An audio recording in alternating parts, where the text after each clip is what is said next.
Circle of Inevitability, capítulo 237. Ocultação. E então, você o conhece? Franca olhou para Lumian, buscando sua compreensão. Lumian desviou o olhar do espelho, seu reflexo gradualmente desaparecendo, e falou com uma voz profunda. Ele é um dos homens de Hughes Artois. Eu o vi durante a campanha. Franca franziu a testa, fechou o espelho de maquiagem e perguntou: o que aconteceu? Lumian relatou o encontro entre Rory e Michel, concluindo: há algo suspeito neste homem.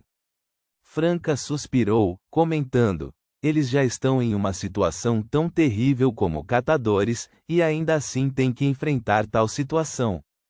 Ela zombou, acrescentado: considerando o apoio de Lady Lua a Hughes Artois como um indivíduo de mente aberta, não me surpreenderia se ele se cercasse de personagens peculiares. Parando para olhar para Lumian, Franca continuou: Hughes Artois agora é um membro do parlamento. Ele terá proteção visível e secreta. Se fizermos um movimento contra ele ou seus associados, seremos facilmente rastreados. As consequências seriam severas.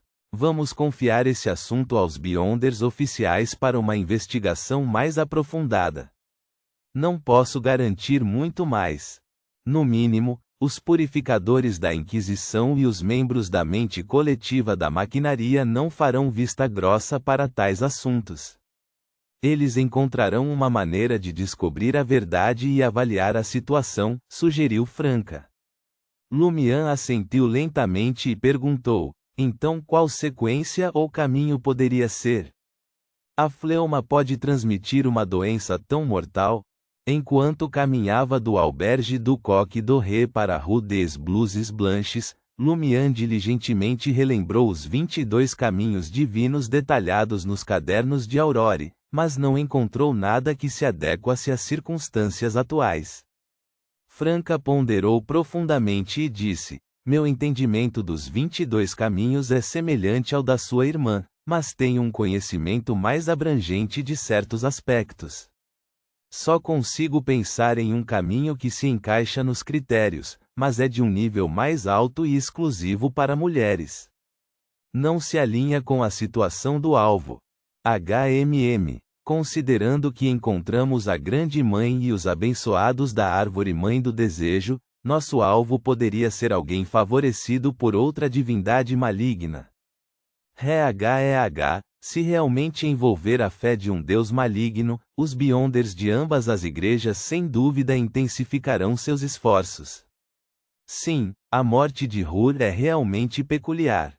Enquanto a polícia investigadora não for cega, eles rapidamente reportarão isso aos seus superiores, que designarão alguém capaz de lidar com o caso. Lumian reconheceu brevemente as palavras dela, sua expressão se suavizando. Depois de se despedir de Franca, ele retornou ao Auberge du Coq d'Oré. Quando passou pela recepção, Madame Fels se levantou, uma mistura de medo e bajulação evidente em sua voz enquanto ela o cumprimentava. Bom dia, Monsieur Ciel. Alguns dias atrás, a polícia informou a ela que Monsieur Yves estava envolvido em um culto e havia se tornado um criminoso procurado. Eles pediram que ela usasse a renda do aluguel para cobrir despesas e garantir a operação tranquila do motel durante esse período. Além disso, eles queriam que ela mantivesse um registro das contas. Assim que as eleições terminassem, eles resolveriam a questão da propriedade do Auberge du Coq d'Oré prontamente. Madame Fels se sentiu desconfortável, temendo que o novo chefe a dispensasse. Subconscientemente, ela tentou ganhar o favor de Ciel, esperando que um líder do Savoy Mob a defendesse quando chegasse a hora. Quem quer que assumisse o controle do Auberge du Coq d'Oré não iria querer ofender a máfia correspondente, a menos que tivesse conexões influentes. Bom dia, Lumian respondeu simplesmente. Ele andou ao longo da parede, coberta de jornais e papel rosa para esconder manchas, rachaduras e percevejos, subindo até o terceiro andar. Ele havia trancado a porta do quarto 302 antes que os outros inquilinos do terceiro andar acordassem. Assim, até então, ninguém havia descoberto os corpos sem vida de Roure e Michel. O canto de Madame Michel antes de tirar a própria vida não conseguiu perturbar os vizinhos. Para os moradores da Rua Anarche, vários ruídos durante a noite eram comuns.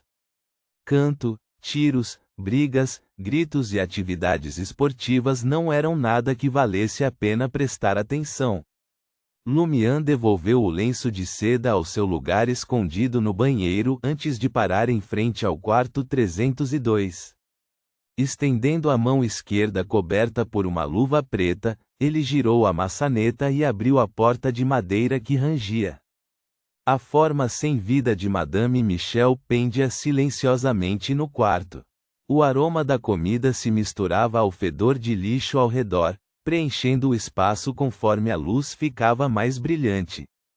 Lumian olhou para a cena por mais de 10 segundos antes de se virar lentamente, preparando-se para sair. Reticências. Eram quase 8 horas quando os 2 policiais chegaram ao albergue do Coq Doré. Eles avistaram Lumian, que havia se disfarçado usando os óculos do espreitador de mistérios. Por que houve outra morte? Resmungou o oficial que havia interrogado Lumian anteriormente. Seu rosto era áspero, carente de traços bonitos e trazia marcas da idade. Lumian respondeu calmamente: morreu de doença. Não sou médico, não posso salvá-lo. E o outro? O policial pressionou para obter mais informações. Lumian respondeu honestamente: ela tirou a própria vida depois do marido. O policial de aparência mais velha franziu a testa e entrou no quarto 302, acompanhado de seu parceiro. A primeira visão que o saudou foi o corpo sem vida de Madame Michel pendurado na moldura da janela. O oficial instintivamente cobriu o nariz. O lugar era muito sujo e cheiroso. Em seguida, seu olhar caiu sobre o cadáver em decomposição de Roure, observando a carne putrefata e o sangue derramado.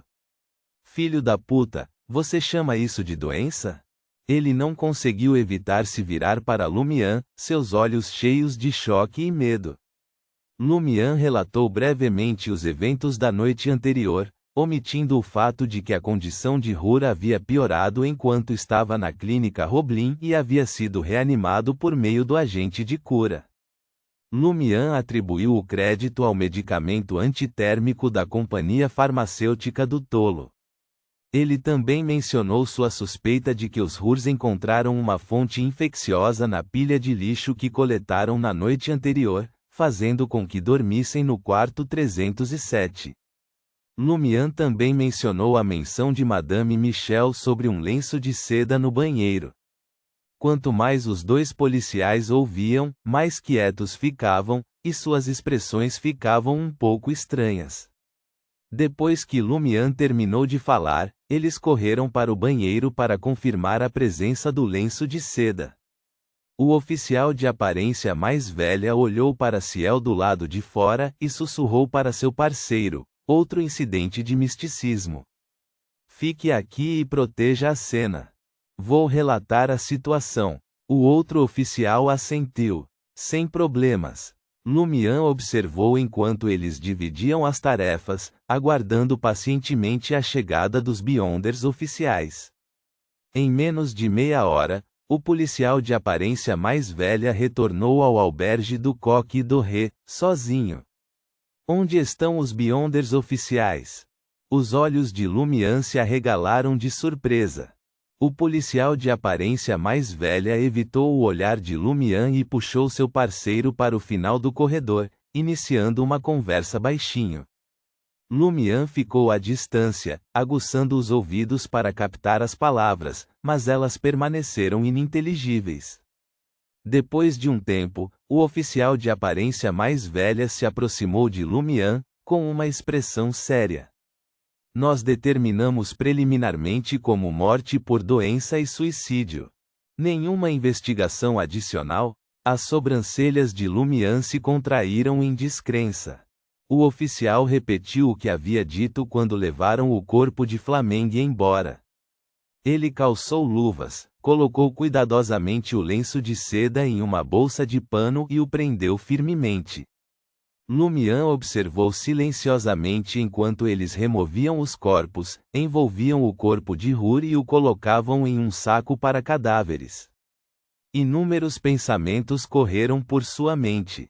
Mesmo que ele tenha morrido dessa maneira, os Beyonders oficiais não acham isso suspeito? Não há necessidade de mais investigação?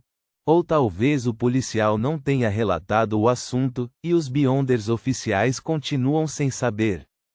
Alguém poderia ter intervindo e persuadido-os a tratar isso como um caso de morte comum, sem envolver nenhum crime.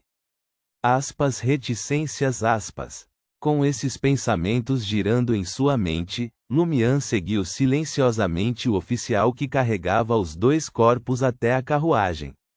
De longe, os seguiu, detectando o odor persistente que emanava dos corpos de Hur e Michel. Ele os seguiu até a entrada da sede da polícia no distrito do mercado. Lumian franziu a testa enquanto observava policiais uniformizados entrando e saindo do prédio. Sua suspeita inicial era que um policial da delegacia de polícia havia interrompido a investigação, mas ele não conseguiu confirmar a identidade. Mesmo que entrasse na sede da polícia, dadas as circunstâncias e seu próprio status, seria impossível para ele rastrear os passos deles até o escritório relevante. Se ele observasse de fora, não seria capaz de discernir quem poderia estar envolvido entre as pessoas que estavam saindo. Lumian ponderou mais uma vez a direção de sua investigação. Fazer Franca usar adivinhação? Mas não há nenhum médium disponível. Alternativamente, por que o oficial interrompeu a investigação? Ele sabia que alguém seria implicado, ou alguém já o havia alertado sobre tais assuntos de antemão? Se for o último, há uma grande chance de que ele tenha influência considerável no gabinete do parlamentar. O coração de Lumian se agitou quando ele saiu da entrada da sede da polícia e chegou rapidamente do lado de fora do prédio CAC de 4 andares que abrigava o escritório do parlamentar no distrito comercial. Escondendo-se em um beco do outro lado da rua, ele se viu na companhia de um grupo de vagabundos. Em pouco tempo, seus olhos pousaram em um oficial. O oficial era gorducho, com 40 e poucos anos, com cabelos castanhos e olhos azuis.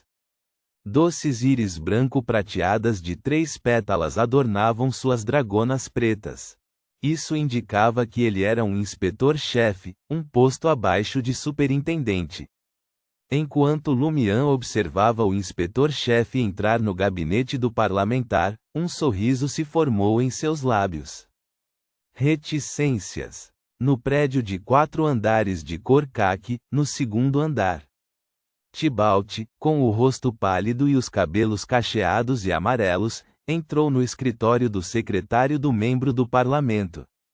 O secretário, um homem na faixa dos 30 anos, com cabelos pretos penteados para trás e olhos azuis escondidos atrás de óculos de aros dourados, possuía feições refinadas e um ar de sofisticação. Ele olhou para Tibalt, que estava tossindo, e jogou uma sacola de pano na mesa. Com uma expressão fria, ele falou: "Nós recuperamos seu lenço." Tibalt, seu cabelo amarelo escuro cacheado, estava vestido com um terno preto. Ele sorriu e respondeu: "Isso foi rápido. Seu bastardo." O secretário do membro do parlamento xingou: "Você não percebe que sua fleuma pode espalhar doenças para os outros? Você não tem medo de atrair a atenção das 2 igrejas?" Os olhos castanhos de Tibalt permaneceram indiferentes enquanto ele comentava despreocupadamente: "No máximo, 2 ou 3 plebeus podem morrer. Ninguém se importaria com eles. Estou doente há muito tempo sem receber uma nova bênção. Isso me frustra e me faz querer matar alguém." O secretário do membro do parlamento olhou para ele por alguns segundos antes de adverti-lo com uma voz profunda: Se eu não tivesse tomado precauções com antecedência, os purificadores teriam vindo atrás de você. Sua vida é inconsequente. Não nos coloque em risco. Tybalt, não haverá próxima vez. Tybalt deu de ombros, aceitando a repreensão. Ponto.